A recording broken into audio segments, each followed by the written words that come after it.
написала ім'я коханого срібним пером на небесах.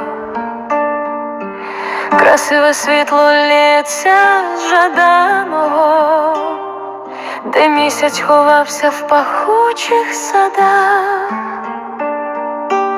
Та навіть час не зміг розмити ту ніжність закоханих очей, бо справжнє можна загубити, але не вирвати з душі двох людей. Солодкий гранат у долонях дозрів, немов кохання крізь роки, а золота обручка на пальці, як хтось хотів, єднала душі навіки. Гранатовий камінь щасливо сіяє, мов полум'я живих бажань, і навіть ніч оберігає тепло незгаслих сподівань.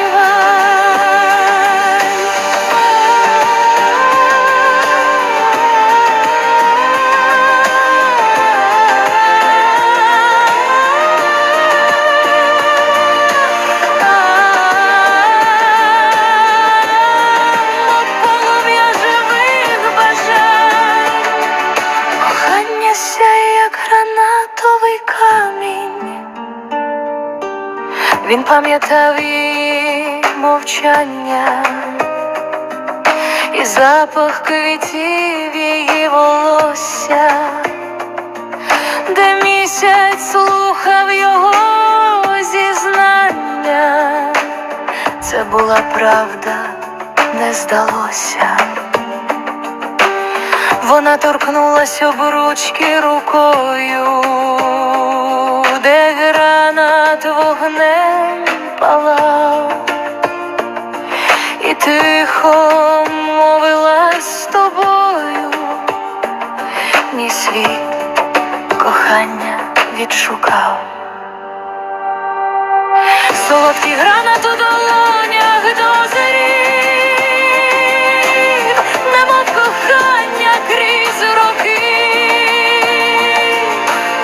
а золота обручка на пальці, як хтось хотів, єднала душі навіки. Гранатовий камінь щасливо сіяє, мов полум'я живих бажань, і навіть ніч оберігає тепло незгасних сподівань.